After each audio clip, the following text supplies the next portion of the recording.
Well, this is going to be part 2 of the Chapter 13 lecture from your textbook. I apologize. I broke the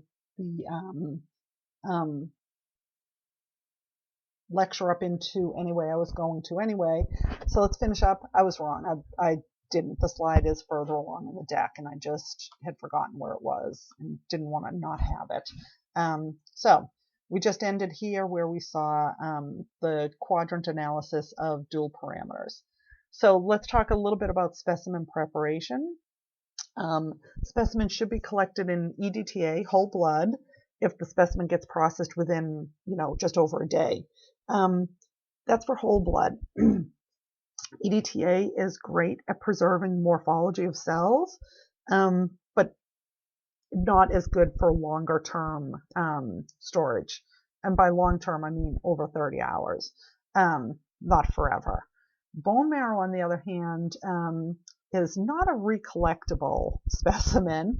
I'm going to tell you how it gets collected in a second. So we're actually going to collect that into heparin, because heparin is really maintains the integrity of the specimen for a longer period of time. To collect a bone marrow specimen, we collect the bone marrow either from the sternum or from what's called the iliac crest, which is the backside of the hip. So the patient kind of lays on their side and they look at the back of the hip. The bone marrow is collected with a very large bore needle, very strong. I'm sure Professor King will show you this in hematology, but it is trying to imagine how big the bore is. It's probably equivalent, maybe a little bit bigger than, say, a bamboo skewer that you use for barbecuing. So it's a big bore of the needle, and the needle for the testing that's done on the back of the hip at the iliac crest, iliac, I-L-I-A-C, iliac crest, is probably about 8 inches long, I want to say. It's got a beveled edge, just like you expect. And what they do is they numb the skin, they numb the tissue. You can't numb the bone. That's the problem.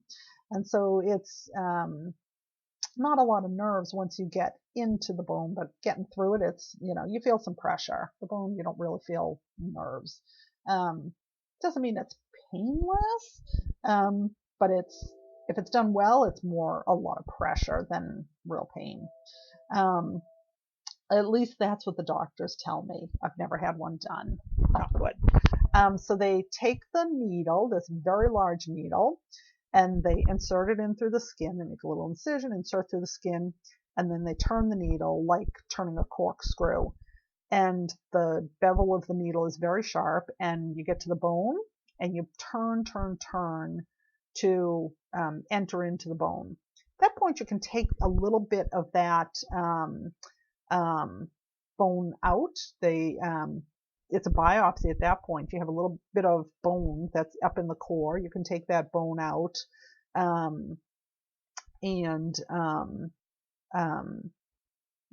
we can analyze that. We can look at cell morphology of the bone marrow, the chunk of bone marrow that's inside of the core, the hollow core. We also, though, will once the bone marrow apparatus is within the center part of the bone where the marrow is, we're going to take a syringe and suck the bone marrow fluid up into the syringe, and then process the specimen from there. If you put it in heparin or EDTA, we need to process them quickly. In both cases, we store it at room temperature, 20 to 25 degrees. Don't really like to refrigerate bone marrow. If they do it from the sternum, of course, the needle is not 8 inches long, because that would be all the way through to your back. It's maybe an inch and a half, maybe an inch and a half long, I'd say. And they go right into the sternum, which is very rich in bone marrow as well. A little scary to look at, but it's there. For bone marrow, for peripheral blood, other samples with lots of red blood cells, we're going to make sure we either hemolyze the red blood cells before we process them. Too much background noise. We can also use tissue samples to assess can be assessed in flow cytometry. But as you can imagine, it's a chunk of tissue. So we collect it and transport it in tissue culture medium, keeps the cells nice and alive while we're waiting to process them. If we're not going to process them right away, in this case, we do put them in a 4-degree refrigerator. Keeps everything at the state where it is now. So tissue samples are not harmed by refrigerating them. We do need to make sure that we can make it so that we have only one cell going through at a time. Remember, tissue is a big chunk, right? It's many, many, many cells. So we're generally going to either dissociate the cells, break them apart by something mechanical, like a giant, like a strong vortex, or more likely using an enzyme to break the cells into individual pieces. Remember, we don't want that coincidence, because if we have multiple tissue cells going through at a time, what are we telling the flow cytometry? That it's a really big cell with maybe a lot more fluorescence than it really is. So we really need those to be individual cells going through one at a time. And the samples that we have, as I said, we're going to be using those labeled, fluorescently labeled antibodies. They're usually monoclonal, and I expressed how we do monoclonal antibodies, that we create the antibody that's exactly against the antigen on the cell that we're looking for. We clone it, make multiple copies of it, and then make sure that we bind a fluorescent tag to it. An important note about monoclonal antibodies and using them in the lab is that different manufacturers can have different monoclonal antibodies for the same antigen. And you're saying, how could that be? It's because they, remember, they're only making antibodies to a small piece, an antigen determinant, to just a small piece of the antigen. So company A may choose a different amino acid sequence, a specific amino acid sequence to test for, versus company B. So if you're in a laboratory that uses certain monoclonal antibodies, you stick with it. Once you've got a manufacturer, you stick with it, because we always want to be measuring patients apples to apples when we're measuring their response and trying to assess maybe their treatment progress or disease progression. We want to be using the same reagents. So it's not that easy to change reagents over with flow cytometry. We want to keep things steady. What do we use flow cytometry for? Well, we've seen and talked about immunophenotyping, that identification of cell surface markers. Remember, we call those cell surface markers CD markers, or clusters of differentiation. Flow cytometry is going to use those characteristics, those markers, to help diagnose and monitor different cell populations. Maybe it's using it for leukemias, lymphomas, other diseases, genetic diseases. I gave you the example of using it for patients with HIV to assess and classify the stages of HIV. For the longest time, this was, kind of the primary role of flow cytometry, and now we use it for many, many things. But flow cytometry was able to tell us not how many lymphocytes the patient had. That wasn't really the question. The question with HIV is, how many T helper cells does the patient have? Again, remember, the virus is replicating inside of T helper cells and killing them to release the virus out to go infect other cells. So we were killing off the patient's T helper cells. That's why they have an immunodeficiency. They don't have one of the most important cells of the body, which is the helper cell.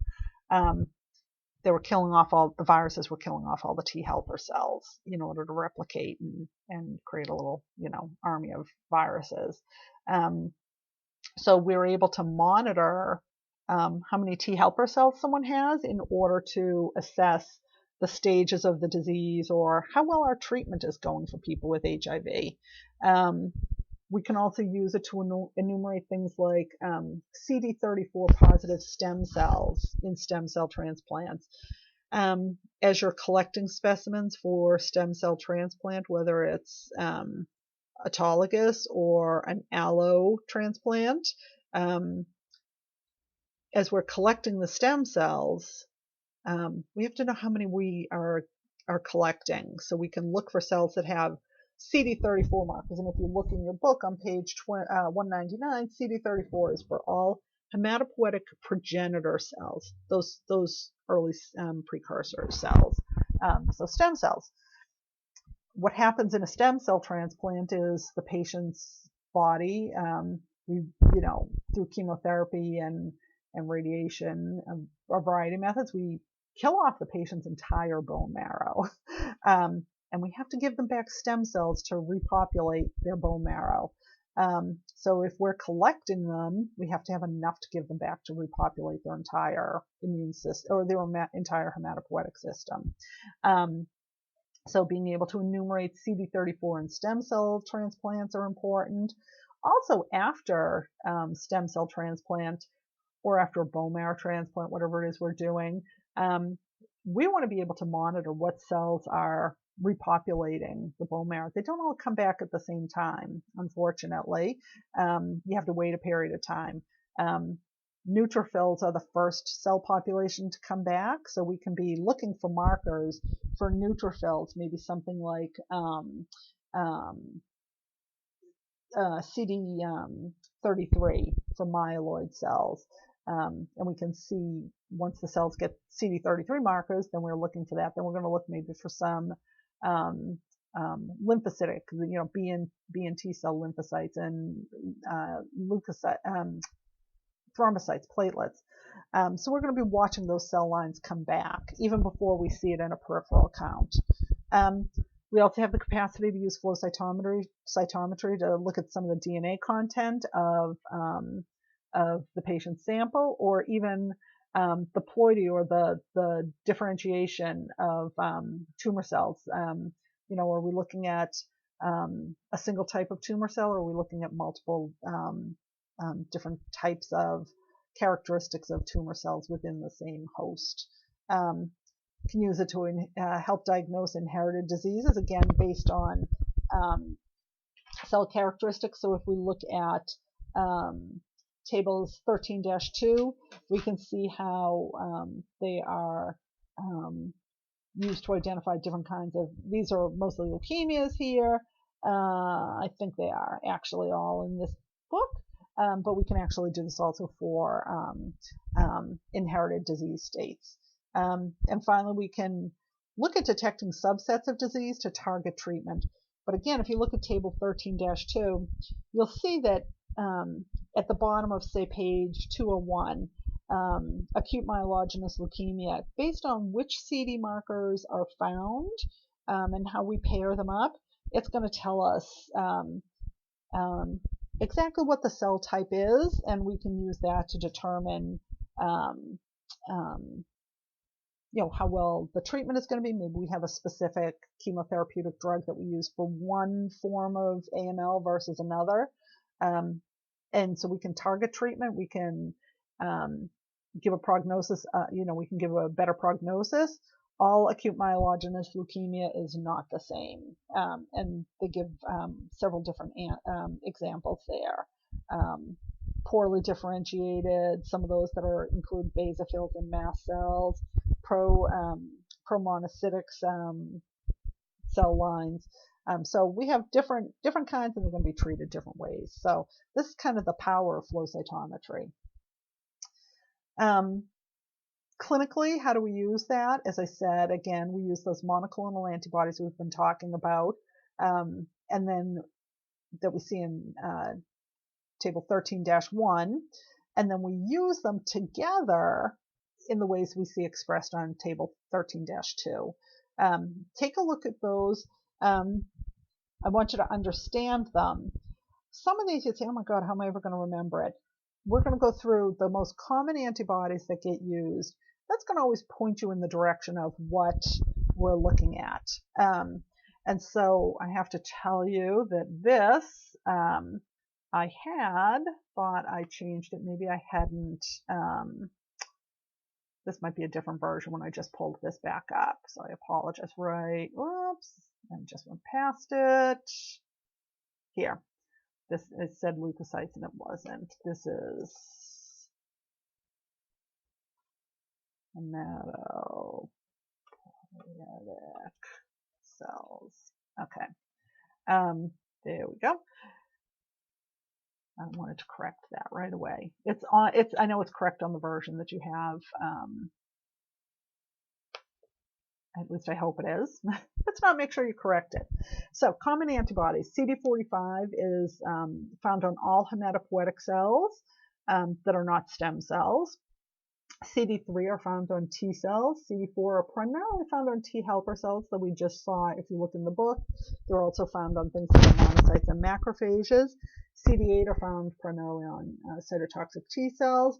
That 19, 20, 21, 22 is the B cell area. CD14 and 33 we think of for monocytes and macrophages.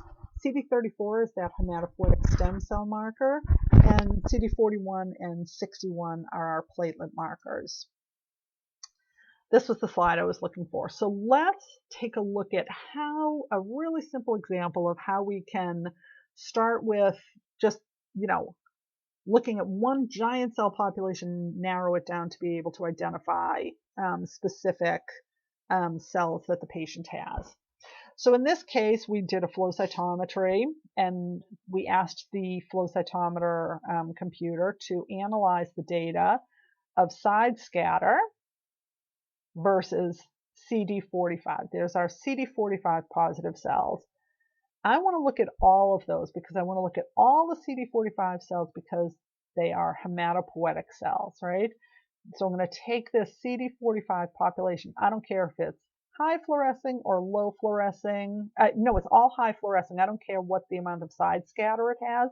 I just want to see everything that has high fluorescence with CD45. I don't want this stuff down here that's low fluorescent. I want the hematopoietic cells. So I'm going to gate this off. This is our gate. And so we see right here, 27.9% of all the cells that we counted in this sample were CD45 positive. The rest were red cells that we don't have, that we've lysed, and so we're not seeing that there. So we're going to gate that off. These are still CD45, but look how weak they are, 10 to the second, and all the way down to 0. So this is more red cells here. This is the neutrophil. This is the white blood cells, the leukocytes that we want. So we're going to gate that off. Then I tell the flow cytometer, okay, of this cell population that we counted, the 27% of all the cells that we counted, let's take a look at that. And I want you to tell me which ones of them are CD3 positive. CD3 positive. So it's going to compare these cells and which ones have CD3 fluorescence. So this has, again, low CD3 fluorescence. This is a nice high CD3 fluorescence. This, I don't know what this gating was on this one. So we're looking, whatever it was not this, that's not the area. Maybe it's based on side scatter. It looks like a side scatter to me. So this would be high side scatter would be granulocytes and low side scatter would be lymphocytes. So if that's the population we wanted to see, again, we carefully draw the line around the gate around it. That's our second gate. And then we're going to carve this up one more time. We're going to say, of these cells that were both CD45 and CD3 positive, I want you to tell me how many of them were CD4 and how many of them were CD8 positive cells. So here's our CD4 and here's our CD8. So let's look at quadrants 1, 2, 3, and 4. Quadrant 1 had a high amount of CD4 and a low amount of CD8. These cells are hematopoietic. We know they're T cells, and we also know they're CD4 only positive cells. So those make them what? That makes them T helper cells. So 56% of this population is CD4. Now it doesn't mean we have 54% of all our blood cells are CD4, 56%. So we had 19% of our 27%, so roughly 1/5 of this cell count was CD3 positive, and of this, about half of that cell population was CD4 positive. So if you multiply, 20% of, I'm going to do this really quick in my head. So 20% of 27 is what? So if we rounded it up, it's probably a little bit less than probably 4.5, 10 to 20, 27 times 2, 2.7. It's a little under 6%, 5.5% or so. Let's call it 6% of these cells. 6% of these cells were lymphocytes, and half of these lymphocytes were CD4 positive, were T helper cells. So if this represents only 5% of this, and this represents half, about 2.5% of all our CD45 positive cells were T helper cells. Not a lot, right? That's my quick math. Hopefully I'm right. You can check too. It's all logic. It's just lab math. CD8 positive cells are on this axis, so we're looking for the ones that have high fluorescing CD4. So that's in quadrants 2 and 4, right? This is the high fluorescence. Remember, you're going to draw it down and you're going to see. So the cells that are CD4 negative and CD8 positive are in quadrant 4, and that represents 37% of all of this cell population. So we have about, and then you can actually do the absolute counts just by taking the white blood cell count, multiplying it by what we end up with the ultimate percent of this. And the analyzer can do that for us. It can tell us exactly how many T helper cells versus cytotoxic T cells we have. So finally, when we're continuing to talk about the immunophenotyping, what do these two flow cytometry graphs tell us about region D? Well, here's the key first of what's in each one for us. So these are CD45 and side scatter. CD45 are what? All hematopoietic cell. And then we're looking at side scatter. And this is just graphed on different axes. So they don't always have to be side scatter versus fluorescence. You can mark them. You can do it however you want. Anyway, this is low scatter. So there's our lymphocytes. Here's high scatter up here, right? So in this case, there are our lymphocytes, monocytes, granulocytes, and this fourth population we don't typically see are immature myeloid cells. Lots of scatter with some CD4 markers. We know this population. We're not really sure what it is yet. We're looking, we're saying, oh, there's our typical three populations of lymphs, monos, and granulocytes. What the heck is this one?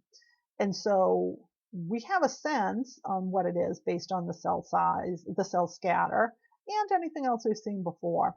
But we can run some more markers. In this case, we ran a CD34 marker and a CD13. And if you look in the book again, CD34 represents what?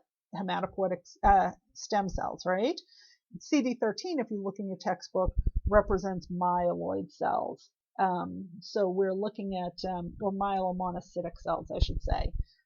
So we're looking here at, there's our high CD34 fluorescence and still high CD13.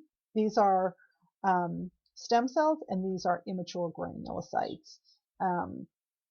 And so this is, or immature myeloid cells from the common myeloid precursor. Remember, monocytes come from the common myeloid precursor. So this is telling us that this population consists of stem cells and myeloid precursors. So it's going to give us a hint that this patient has some form of an acute myelocytic or myelomonocytic leukemia. So it's going to tell us what the patient has. Let's look at the CD markers of hematopoiesis, and let's just look at the leukocytes. Well, platelets are on here too. So if we go back again to table 13-1, all hematopoietic stem cells are what? CD34 positive. So there's our CD34 marker. Under the influence of various cytokines, cells will express other antigenic markers. So granulocytes,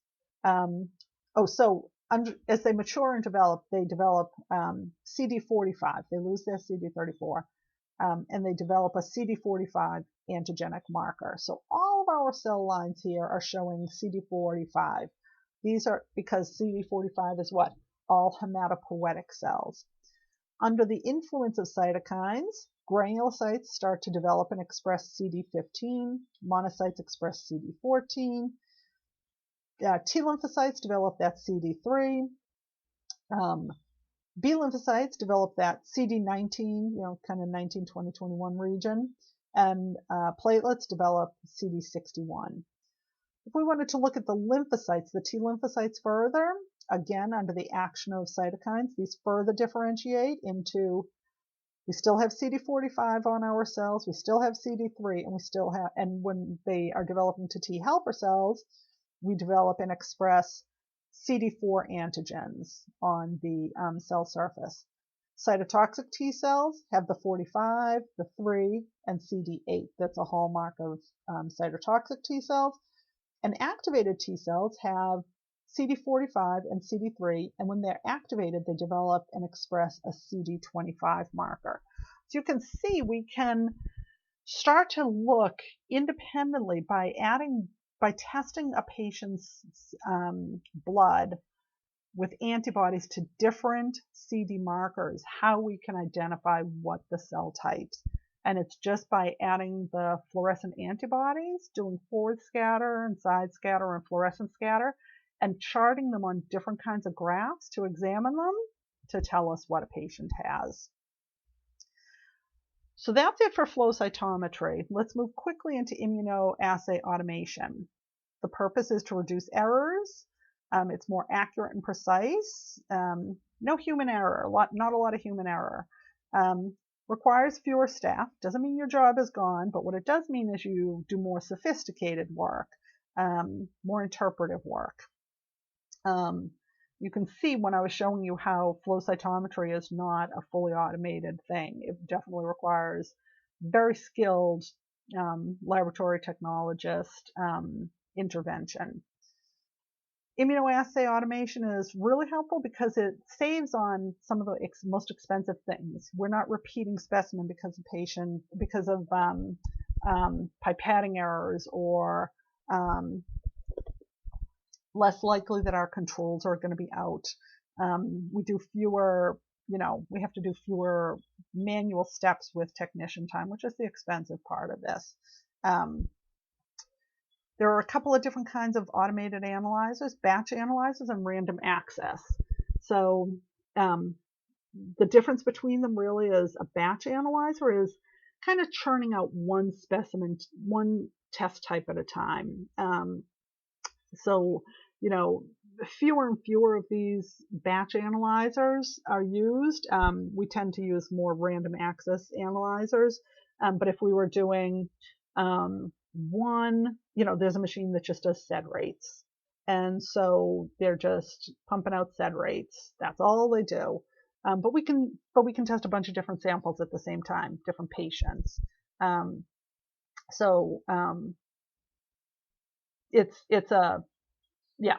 don't know what else to say about it. A batch analyzer is just one type of analysis at a time.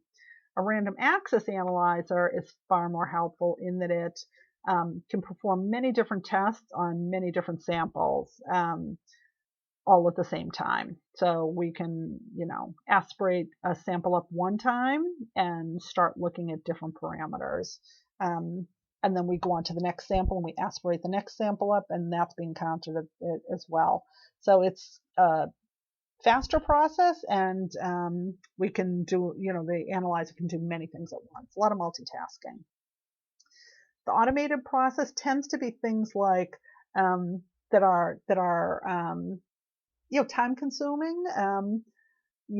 Aspirating the sample, adding reagents, mixing the reagents and sample, incubating it, detecting it, calculating it, and reporting it.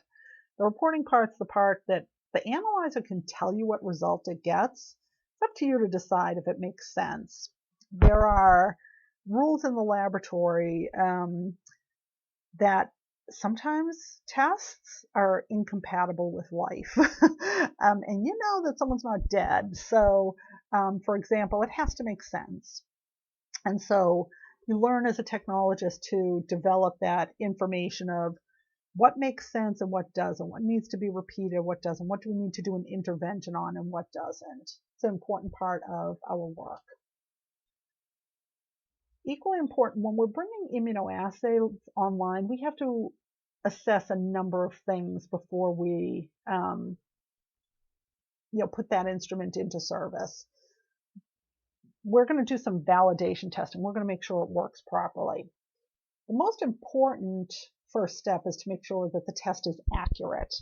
If we're looking at the bullseye as being, the right answer, we want to know that the instrument that we're using is accurate.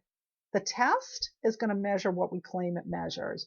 So if the result is supposed to be right in the bullseye, the result is supposed to be 1. We're consistently getting 1 every time we get that sample. In that case, it's accurate. It's measuring what it's supposed to, but it's also very precise. It's reproducible. Every time we run it, we get very little variation. So a good test method is both accurate and precise. A bad test method is one that is neither accurate nor precise, if you assume the bullseye is our goal of what's quote unquote correct for that sample. The results are all over the map, and they're really not within the correct value. So they're neither accurate nor precise. This one is showing you, sure, this is reproducible. They're all, basically the same answer. Unfortunately, they're all wrong.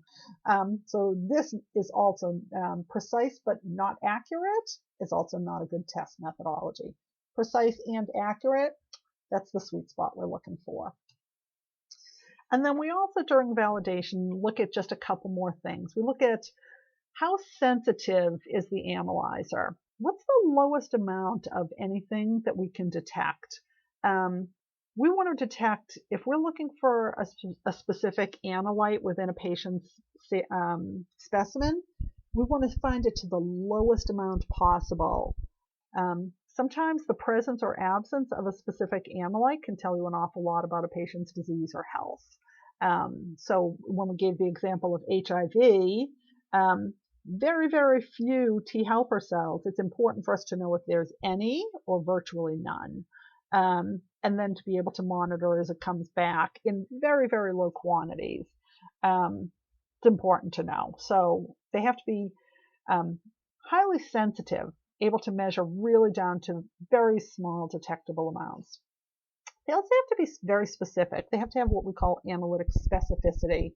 And that is the test assay has to be able to give us a negative result when the patient, when the analyzer is, when the specimen really doesn't have that value. So we don't want to have false positives. Really important that if it's negative, it's really negative.